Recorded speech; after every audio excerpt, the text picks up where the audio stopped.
What if soldiers never needed sleep? What if they could carry 200 pounds without tiring? What if they were superhuman?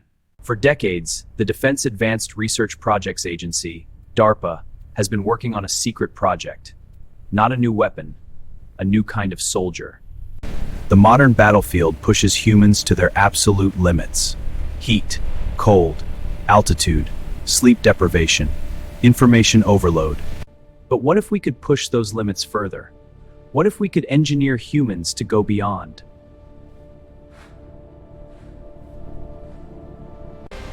This isn't science fiction. This is happening right now, in labs across America. The Army is building super soldiers, and this is how they're doing it.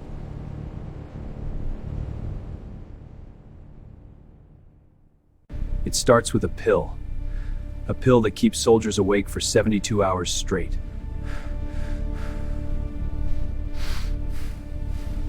Modafinil, developed in the 1970s, approved for narcolepsy in the 1990s, but the military had other plans. In 1991, during Operation Desert Storm, French military physicians began prescribing modafinil to sleep-deprived pilots and mechanics. But pills are just the beginning. The real breakthroughs are happening at the cellular level.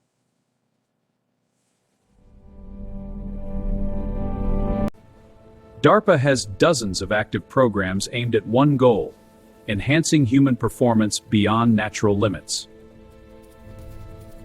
Exoskeletons, brain stimulation, blood modification, gene editing, they're all on the table.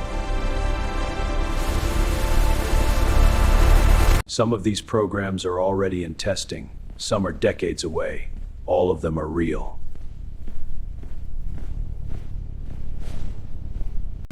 Let's start with the one already on the battlefield, the pill that replaces sleep.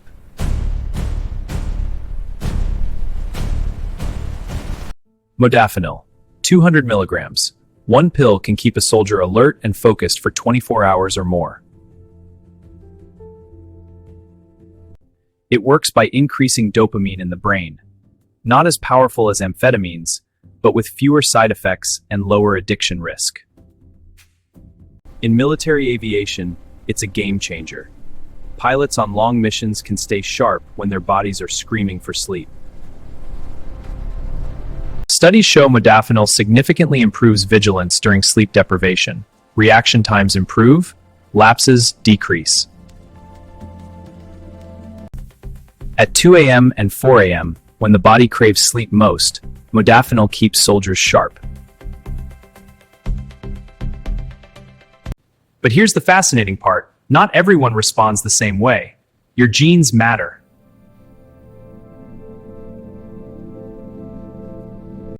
The COMT gene affects how your brain processes dopamine. Some genetic variants make modafinil far more effective. The PR3 gene influences your circadian rhythm, your internal clock. It determines how well you respond to sleep loss. In the future, soldiers may be genetically screened before deployment. Those with the right genes get the pill. Those without, don't. But modafinil has a dark side, a hidden cost that researchers are only now discovering. Overconfidence. Studies show modafinil can make soldiers think they're performing better than they actually are. They believe they're sharp. They're not. In combat, that gap between perception and reality can be fatal. Some researchers now argue that off-label use of modafinil should be banned outside of occasional sleep deprivation scenarios. But the military isn't stopping. The benefits, they say, outweigh the risks. For now. Pills keep you awake, but exoskeletons, they make you stronger. Modern soldiers carry up to 100 pounds of gear. Body armor, ammunition, water, electronics. It's crushing. Enter Talos, the Tactical Assault Light Operator suit, DARPA's answer to the weight problem. In 2013, U.S. Special Operations Command announced they were building an Iron Man suit. The world laughed. They weren't joking. The goal, head-to-toe ballistic protection, with superhuman strength and fluid mobility. Companies like Exobionics have been working with SOCOM for years. Their exoskeletons are already in testing. The current prototypes focus on load distribution. The suit carries the weight, not the soldier's spine. But there are challenges: power, weight, durability. An exoskeleton needs a battery. Batteries are heavy. The Talos program has faced setbacks. The original vision, a full-body Iron Man suit, proved too ambitious. But smaller solutions are working. Limb exoskeletons that redistribute weight and stabilize weapons. These systems use alternating tissue compression, borrowed from prosthetics. They move with the soldier, not against them. By redistributing weight from the spine to the limbs, these exoskeletons prevent injury and increase endurance. Some designs are passive. No batteries, no motors. Just smart engineering that captures and returns energy. Other nations are racing too. Australia's Defence Science and Technology Group has their own operational exoskeleton. The full Iron Man suit may still be decades away, but the building blocks are already here. Strength and endurance are one thing, but what if we could change what's inside your blood? Your red blood cells do one thing: carry oxygen. But what if they could do more?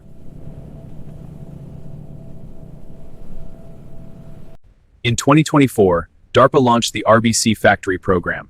The goal: engineer red blood cells to protect soldiers from extreme environments. Imagine red blood cells that carry extra oxygen at high altitude, or that neutralize biological weapons, or that protect against radiation. Current protections require bulky equipment or daily pills. This approach would be different. One modification, long-lasting protection. The idea: insert additional peptides, proteins, or pigments into red blood cells. Make them smart. These modified cells could provide broad, durable, reversible protection. No daily pills, no side effects. The program has two goals. First, prove it's possible.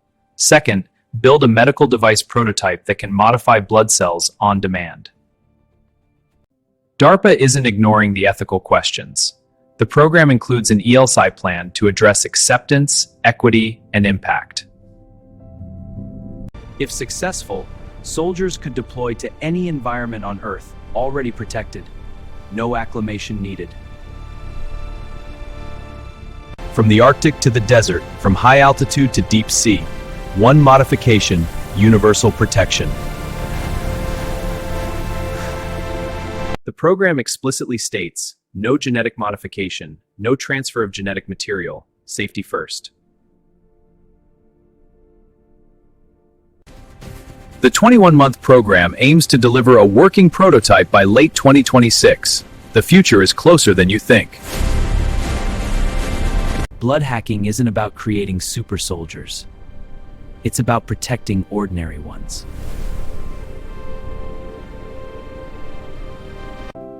Early results are promising. The physical limits of what can be inserted into a red blood cell are being pushed. But what about the brain?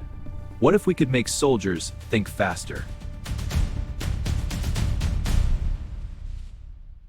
Transcranial direct current stimulation, TDCS. It sounds like science fiction. It's not. A weak electrical current applied to the scalp can change how your brain works.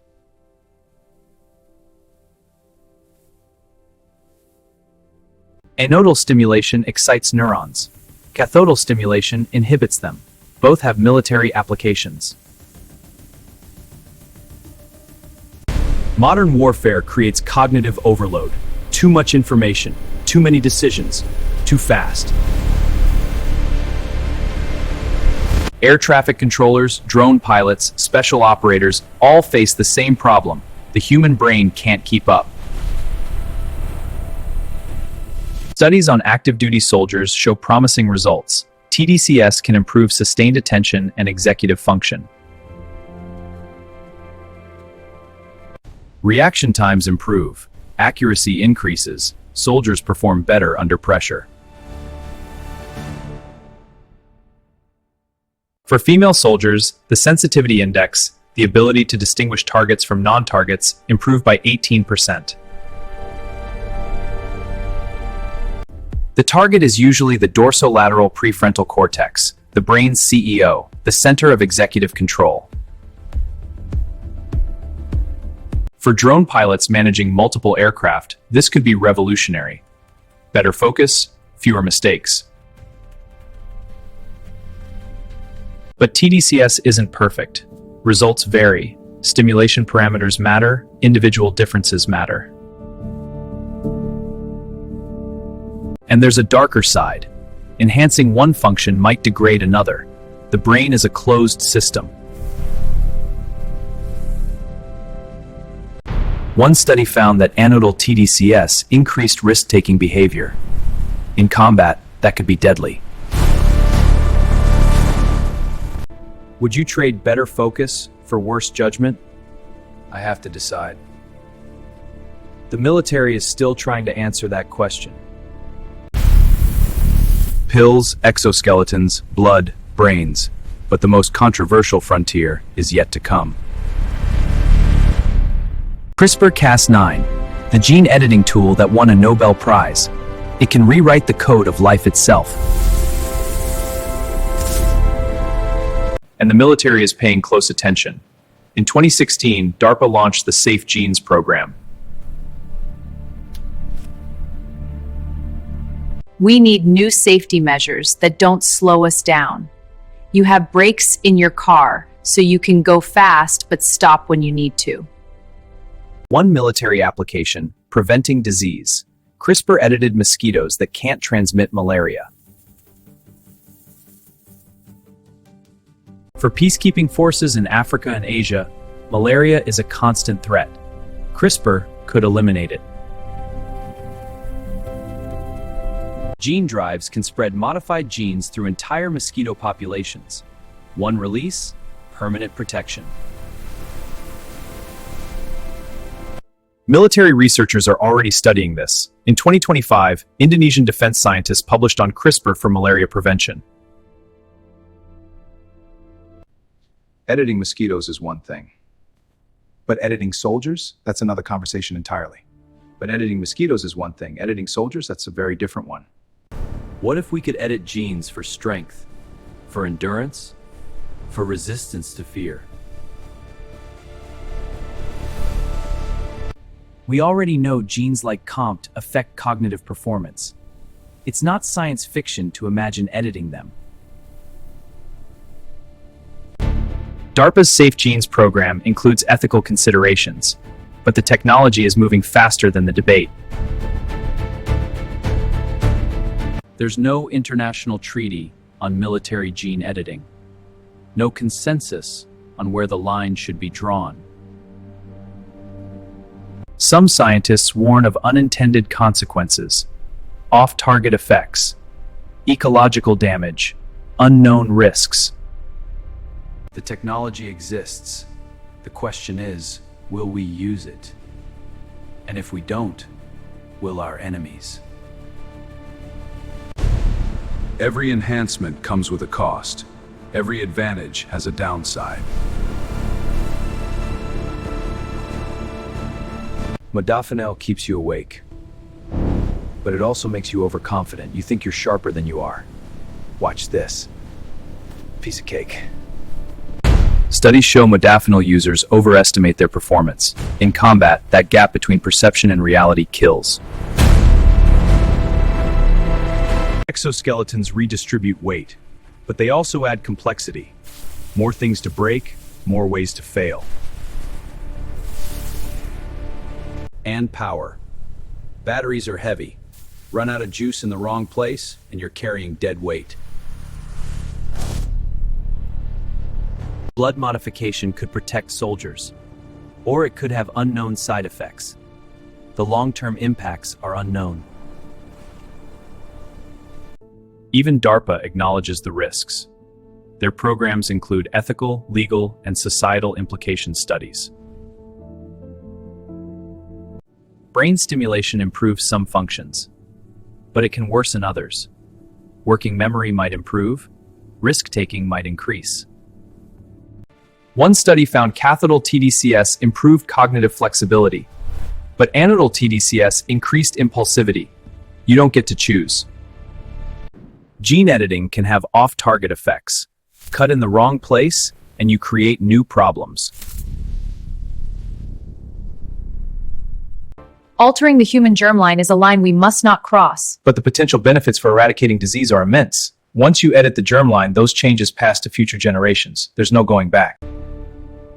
There's no international consensus on military biohacking. No Geneva Convention for genetic modification. If America stops, Russia won't. If we hesitate, China won't. The arms race is already underway. The biggest risk might be losing our humanity. When soldiers become machines, what do we lose? The cost of becoming superhuman might be forgetting what it means to human.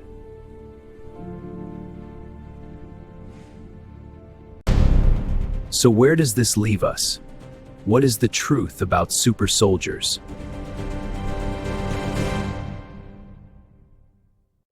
The super soldier isn't a single program. It's dozens of programs, all moving forward at once.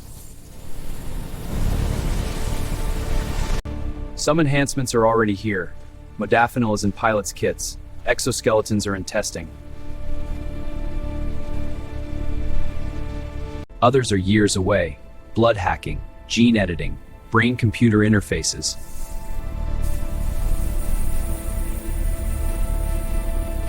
By 2030, we'll have exoskeletons in the field. By 2040, modified blood. By 2050, who knows?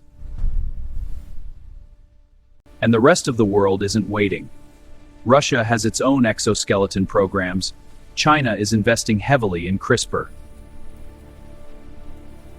The ethical questions won't be answered by scientists. They'll be answered by all of us. The soldier of the future will be stronger, faster, smarter. But will they still be human? And when they come home, what then? Do the enhancements switch off, or do they carry them forever? The super soldier isn't a distant concept. He's being built right now, in labs you'll never see. DARPA calls it protecting warfighters in extreme environments, but the implications go far beyond. The line between human and machine is blurring, and once it's crossed, there's no going back.